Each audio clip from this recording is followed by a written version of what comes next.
Welcome back to Good Day, where we love local, especially local history. It's been called one of the most important battles in American history.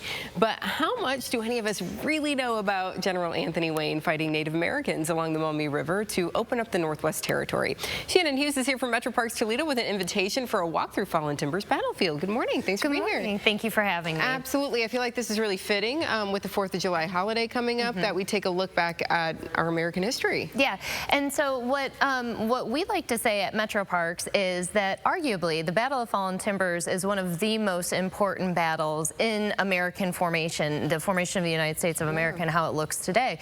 But it is also historically one of the most forgotten, and so we really like to talk about all of the events that led up to the battle, and then what happened after the battle. And so on Friday's walk, folks will be able to join one of our program educational specialists, and he will be leading folks along the battle field at Fallen Timbers. So talk us a little bit through this park, though. You know, what can people expect when they come out and visit? Maybe they haven't been out yet. Yeah, so for over 200 years, the battlefield was actually misidentified, and so a lot of people will know that there are actually 3 sites that make up Fallen Timbers and Fort Miamis National Historic Site.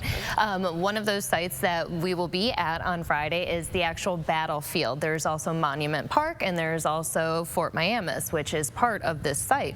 At our newest park, which is, well, Fort Miamis, but at Fallen Timbers, it's been open for about 10 years, and 5 years. We opened in 2015. Oh, almost 10.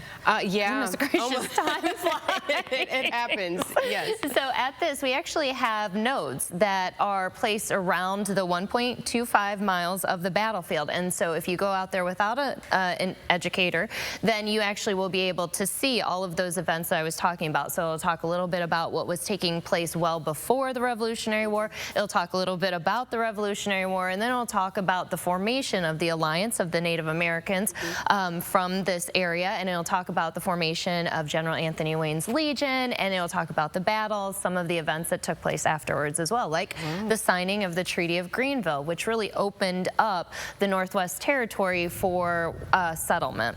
I think so many people probably have no idea, you know, all of that history that is happening that we have right here in our backyard. So how important is it maybe for families to go, okay, well, we're going to have a barbecue and we're going to set off fireworks, things like that, but, you know, how important is it for families to maybe work something like this into their holiday weekend? It is really important, and it is important, especially when you look at the things around the area that really reflect this time period. So you've got Anthony Wayne School District, which is named after General Anthony Wayne. You have what used to be the Anthony Wayne Trail, which would have followed Anthony Wayne's movements into the Northwest Territory. And so it's really important to local history that folks know that the battle that all of this came from really happened in your backyard, and you still have the opportunity to go there and treat the site. We treat it as a very sacred, reverent site because it is a battlefield, and people did sacrifice, they did die there, and so we do like to talk about all of the sacrifices. And so it is nice to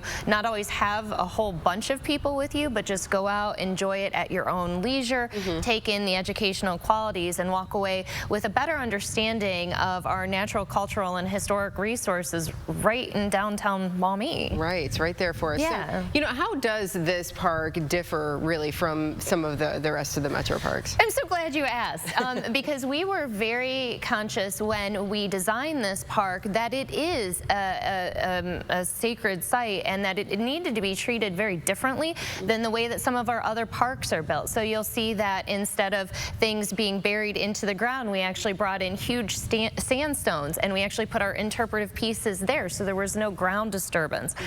We follow all sorts of different methods when we do tree planting, because we really want to bring the area back to what it would have looked like. It's called Fallen Timbers for a reason. It would have been a lot of old growth woods, and so we're trying to bring back all of the native species there. So we do a very specialized planting process at Fallen Timbers.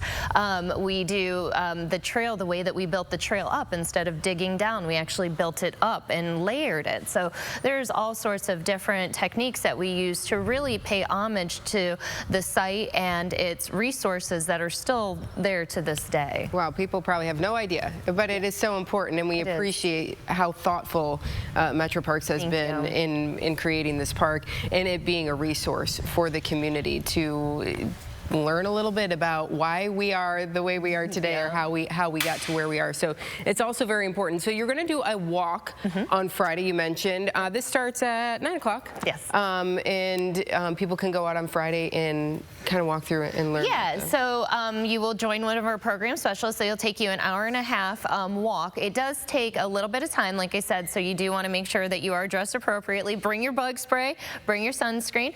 Do go on to metroparkstoledo.com and check to make sure there are still spots to reserve a spot so you can go out there. If unfortunately, because we know everybody's busy for July 4th, if you are not able to, you can also still go onto our website, and if you have a large group, if you want to come out with more people, you can request a tour at your own leisure that we'll be able to provide for you. Otherwise, we say the park is open 365 days a year. Please come out and take a look at what we consider one of the most important battles to the formation of America.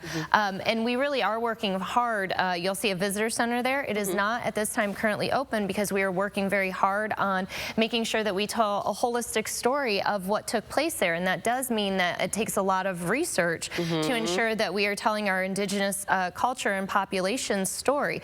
As we know that Europeans love to write, that's not so true for every culture, and so it is taking us time to ensure that everything we put there is honest and unflinching and tells the full story of what took place in the area. So important. We'll look forward to when that is all ready to open up. But in the meantime, you can reserve a spot for this walk or go out and visit. Make it part of your holiday routine every year, tradition, and put some knowledge to the name Anthony Wayne. As you mentioned, it's all kind of all over the area, but what do we really know? So thank you so much for being here today.